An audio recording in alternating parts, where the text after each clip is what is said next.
Welcome to SIM-PAC Live. I'm your host, Jeff Matthews. Today we talk to Tom Warriner from Spinifex Energy. Welcome, Tom. Thanks for having us, Jeff. Super pumped to be here. Yeah, thank you for coming on the show. Now, Tom, you had a really interesting background for somebody that's now working in the energy sector. You come from an agricultural background. Can you take us through how you got from an agricultural background through to today? Yeah, absolutely, mate. Born and bred up in the Northern Territory on cattle properties up there. So the property we lived on was basically right in the middle of the Northern Territory. You draw a line between Darwin and Alice Springs, and we were right in the middle. Everything's big up there. So our property was about 3 million, or just over 3 million acres. So that was home. Went to school. We were lucky enough to have a little community school on the property up there for primary school, and then down to Brisbane for high school as a boarder. So, that was home. We spent most of the holidays in stock camps, mustering and processing cattle and spending most of the time outside. So very different to the life that my daughters are now being brought up here in Brisbane. The progress from there, I guess, is after school, I actually went back up there to work professionally for the next 7 or 8 years.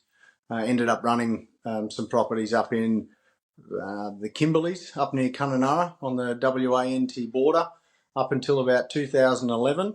And I always had a chip on the shoulder wanting to do something for myself and wasn't really concerned about what that was. I know that while I was up there in the north, we started converting a lot of diesel-powered bores to solar-powered bores. The property I lived on had 120 bores across the place. So a lot of work to be done, and that was the first taste of renewables, I guess. Starting to see that roll out over my time. And when I finished a university degree down here, I put the toe in the water with commercial real estate in the agri space for about 6 years while I sort of found my path. And then in 2018 was when I founded Spinifex Energy. It came out of an opportunity that was presented to learn the ropes and get involved in the renewable sector. So 2018 was when we started, and like most businesses, it's been a lot of iterations since then. We started out in residential solar, moved pretty quickly into the commercial space, and then probably 18 months ago we started energy procurement, energy brokerage. So Spinifex Energy as of today is a pure B2B play. Our main goal, I guess, is to help businesses either use less power or pay less for power. So using less is installing solar and battery storage, and then hopefully paying less via the brokerage model. So, running businesses through a competitive tender process to try and find them the cheapest rates we can in the market, and that's working very well for us. And as everyone can probably attest, the cost of power is going up, and what we're doing is more relevant now than it probably was 7 years ago. Yeah, you must have seen some great positive changes in that last 7 years. When did you notice there was a real change of attitude out there?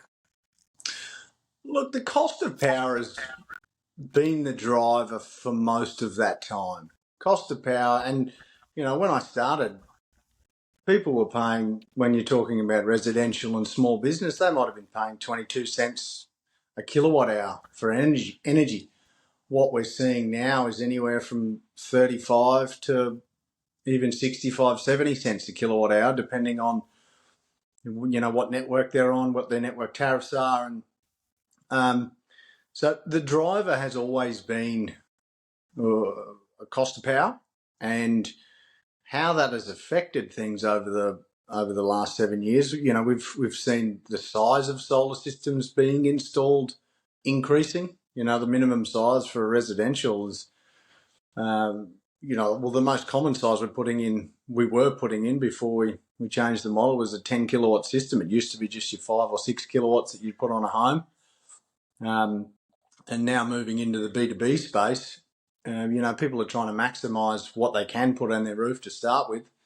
And there has always been the question on when will batteries be worthwhile, when will the economics of a battery be worthwhile, and should we be preparing for that now? And most people have taken the view that, yeah, look, we should be installing a little extra solar than over and above what our needs are.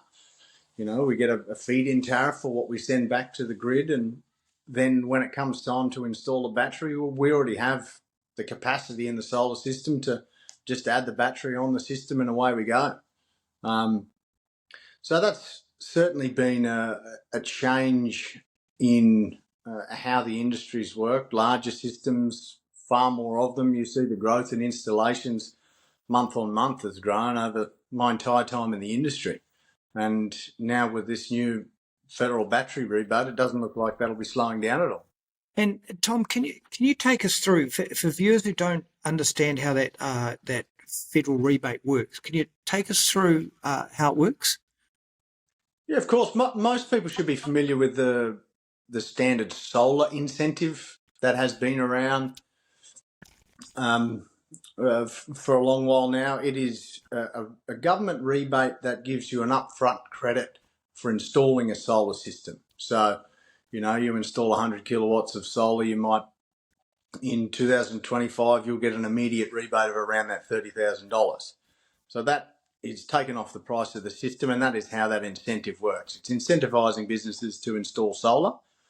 The new battery rebate is identical. It's part of the same scheme. It's over $2 billion in total incentive over a period of the next 5 years. And what that means is businesses can install up to 100 kilowatts, 100 kilowatt hours of storage and receive a rebate of a maximum of just over $18,000 on that storage unit. So as an installer, we would go to site, install the system, run through all of the Clean Energy Regulator auditing process to take the photos, proof of install, all the quality control around that, and apply for that rebate, and that comes off the price of the battery storage system. And, you know, that's almost immediately changed the face of the battery industry in Australia. And is there a mechanism in there in the federal rebate to make your battery available to discharge back into the grid at this stage? Yeah, look, one of the criteria is that it needs to be eligible for a virtual power plant. So not all battery systems, not all battery manufacturers are built the same. So they weren't all eligible to go on to a virtual power plant program. Most are, or certainly the ones that we use all are now. That has again been something that battery manufacturers have been working on from the get-go, really. That, you know, the progress of and the sophistication of the industry has meant that virtual power plants were always going to be a major factor in the reliability and the profitability of the renewable sector for end users, trying to bring down the costs, and a virtual power plant is a very clever way of doing that. And have you seen a shift in the return on investment and the projects that you've been working on? I mean, how big a deal is this federal battery rebate going to be? Yeah, look, I touched on earlier, the main driver for businesses is reducing operational costs. So looking at a solar system, they're most of the time trying to bring down their cost of power. You've obviously got your ESG considerations for larger business, but this battery rebate is more designed for your small business at this point. So 100 kilowatt hours, when you're talking about business, is not a huge system. So commonly you would, well, the change in the industry, I suppose, 5 years ago, a medium-sized or a small-sized solar system for a business might have had a payback period of 4 to 6 years. Cost of power increasing has obviously changed those metrics. So we're seeing payback periods as low as 2 years now on that investment. And that's a common measure of the value, I guess, of a solar system and the willingness of a business to invest in one. This battery rebate has done exactly the same thing for the battery space. So again, 5 years ago, the payback period for a battery may have been 8 to 10 years. That driven by both the battery rebate and the cost of power, has brought that back down to 4 to 6 years as well. It has made an immediate difference to the economics of a battery storage system, and we can see the uptake of that almost immediately when you look at our lead times for installations and availability of storage modules from our wholesalers. We're booked out till middle of September and October at the moment, and trying to find stock is becoming a real issue. And we're in the first month of the rebate, so you can see that people are measuring the viability or the economics of a battery storage system based on those returns, and given those lead times and given supply running out the door, it means that people are jumping on board. Now, I got a left field question for you here. So many years ago, 2016, in New Zealand, by the way. So you'll get the context that I was working out whether I could run my house on solar, my very large energy bills. I had an indoor swimming pool and everything else, and I was in Queenstown, one of the coldest places we have. And I did the numbers, and I worked out I couldn't do it without a battery. And then I looked at the battery and thought, if I had the battery, I didn't need the solar, because I could buy really cheap power from a massive hydro station down the road at night. It was 8.4 cents a kilowatt hour, and there's no way you could install solar for that. So it was like, are we going to see the point where people go, actually, I don't need the solar, I just need the battery, because I can buy this at midday from everybody else and sell it back to myself, at peak times, and and run. Are we going to see that in Australia, you think? Great question, Jeff. I'll also add Queenstown's probably one of my favourite places on earth at the moment. Love Queenstown. Two ways to answer that question. Firstly, when we're talking about the rebate, you need to have either a solar system installed with that battery or install a solar system with the battery, both as new systems. So small business can't install a battery on its own and claim that rebate. Right. Probably the other side of that coin, though, is when you look at the large market. So very large energy users with large connection to the grid, there already is options for installing battery only, and that gives you access to additional revenue streams outside of just your energy arbitrage. So charging the battery from your solar, discharging when you don't have solar capacity to cover your costs. Now, whilst the large batteries don't have access to that rebate, if you can install a large enough unit, you can tap into FCAS trading options. So that gives you the ability to connect your battery to the grid, have an agreement with a retailer, and start doing things outside of just energy arbitrage. So grid stabilization, frequency control, and there is return you can make with purely battery only on these sites now. Being an energy broker, we're looking at the cost of power on an hourly basis, and the uptake of rooftop solar nationally has basically meant that the cost of power during the middle of the day is negative, nearly in all states, on a regular basis. So what that means from a larger battery system, if you've got the ability to charge your battery from the grid during the time where the batteries, where the wholesale pricing is it's negative, you're essentially getting paid to charge your battery, and then of course you can discharge that, either just covering your energy costs when it makes sense, or if there is an event in the grid causing spikes or volatility, you can discharge it to stabilise the grid, and either charge or discharge, and you can get paid to do those services. So that's a very interesting space for the large-scale battery storage systems at the moment. Yeah, I was also thinking there's a lot of businesses, a lot of industrial small businesses that don't own their own roof space. So they're in these complexes and, and it was just whether we're going to see with the negative pricing during the day, actually somebody saying, well, I want to decarbonize my electricity. I could do that by my power purchase agreements, or I could actually install my own battery and use the timing and get my power for free, and whether that would add up. That was really my thinking, was whether we're going to see that. And look, I'm sure we'll see it at some stage. Tom, do you think these batteries, we all know they're going to contribute to the stability of the grid, but are they going to reduce power prices?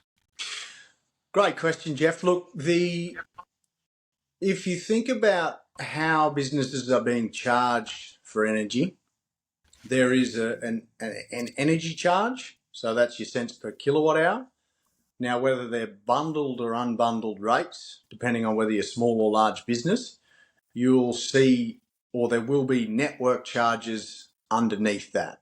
So if you're being charged 10 cents per kilowatt hour, or say you're being charged 10 grand a month for electricity, you'll look at your electricity bill and you might see 5,000 of those have been energy charges and 5,000 of those have been network charges. So that's very broadly speaking. It gets a whole lot more complicated than that, but there is a percentage of network charges that are included on your bill.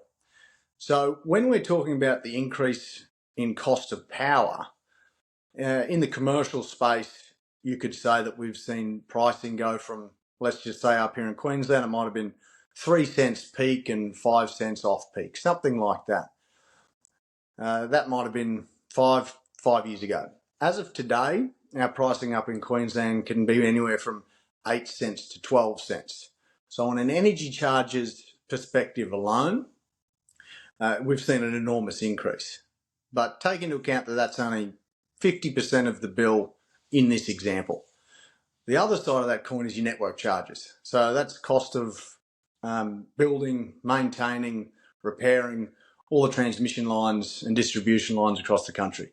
There's a cost associated with that, and we need to be charged for that because we're using that infrastructure. So the cost of building, maintaining and repairing that infrastructure is increasing as well, much like the construction industry. So businesses are getting hit from both sides. Energy rates are going up as well as network charges. Now, when you talk about network charges, things that affect the stability of the grid, we're obviously huge push towards renewable generation. If you think about when that power is being generated, obviously rooftop solar and solar farms are being generated during the day, which is why we're seeing that negative wholesale pricing. And then we've also got the wind and hydro. So hydro's relatively stable. Wind can be like solar. Events such as storms, fires, even low wind events can cause huge spikes in pricing. And that's when the battery model that I was talking about earlier with the FCAS model comes into play. So when there is an event, a low wind event or an outage at a generator, you think about the network as a system of water pipes that need to be maintained at a certain pressure. If there's a huge spike in demand or a huge drop in generation or supply, that causes an event that creates issues. Stabilising that is often done by trying to plan some of these outages or using other generators such as large battery storage systems to increase the pressure in that system of infrastructure. So the rollout of these batteries, when connected to a virtual power plant, gives the power plant controller the ability to collectively draw or discharge from a larger group of batteries to help those to stabilise the grid. So if they can continue the rollout, continue to get these small-scale batteries connected to the grid in enough volume, that on its own will help with the grid stabilisation and in turn help reduce the cost of power. So short answer is yes. Rolling out batteries is a must for trying to reduce the cost of power for end users across the country. Yes, I wonder, just on the battery and stability, there's some data come out from Texas last week that showed the effect of batteries have made 1 year in the grid, that this year the percentage chance of brownout was a 0.3%, and last year it was actually at 12%. So it's made a huge difference in 1 year, the batteries in Texas. Though, but just coming also to the maintenance of the grid and the costs, because there is an argument that if too many of the people who have got access to capital drop out of the grid, then the grid is more expensive to maintain and the cost goes up for the people who can't. But do you see, particularly rural, semi-rural places where they're either not on the grid or it's really expensive to maintain the grid, them actually dropping off the grid would be beneficial for it?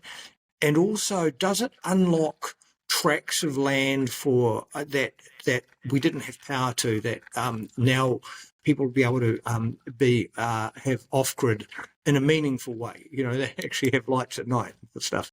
Yeah, great question, and you're 100% right. So if you think about some of the projects that are happening at the moment in rural communities, they're absolutely doing that, installing microgrids and trying to minimise, if not take those communities completely off-grid with their own microgrid, so their own mini solar farm, generator, battery storage system to bring those communities offline.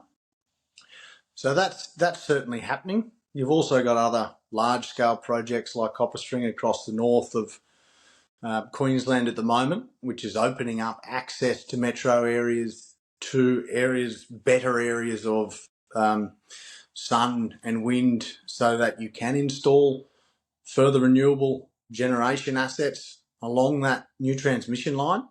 That gives better supply of power to these regional areas, as well as opening up larger tracts of land for the installation of these generators. So that opens up a whole other can of worms in terms of access to good farming land being used for solar farms and all the rest of it. But the premise behind it is trying to solve that problem of better power supply for rural areas, regional areas, but it's also opening up access to generate and send that power to the coasts as well. But we also have a bit of a problem with the tyranny of distance in this country. So the size and capacity of these lines required to bring that power from out in regional areas into metro is enormous, just because of the distance and the difficulty of constructing those assets. So it doesn't come without issues. It does sound like a great idea, and there's certainly lots of projects happening with that regard, but it does present issues, which also presents things like cost blowouts when you're building these assets. That cost needs to be recouped, and usually it's either one of two options: the government pays for it, or it goes on network charges on your bill, and consumers pay for it. So it's basically a two-pronged approach to that. And what's your advice for businesses that are sitting on the fence about moving to renewables, or even have sort of the laggards in solar, but also now looking at the batteries? I mean, should you start planning today? Jeff, we're in a pretty interesting time where the barriers to installing renewable assets, whether that be solar and storage, are almost nil. There's any number of finance options that will finance 100% of your system, whether you're a tenant or a owner occupier. We've got enormous rebates that are available to them. So, and we're also at a stage in the industry where the quality of the equipment, the quality of the hardware, and generally speaking, the quality of the installation teams have been improving over the entire time the solar industry has been in Australia. So I'm obviously biased, but the time at the moment has never been better to install a solar system. You know, you've got peak pricing. Pricing hasn't been this high in history, so the cost of power is enormous. Price of equipment has come down enormously as well. So that's opening up far better returns on investment. And then for those that don't have capital to allocate towards projects like this, there's finance available. And so, you know, I would say that the timing's perfect for businesses to start installing it. There isn't really much of an impediment to go ahead with something that's going to reduce your cost of power immediately. And for Spinifex Energy as a sweet spot, what size of businesses that would usually come to you and get you to help, and what services are they looking for?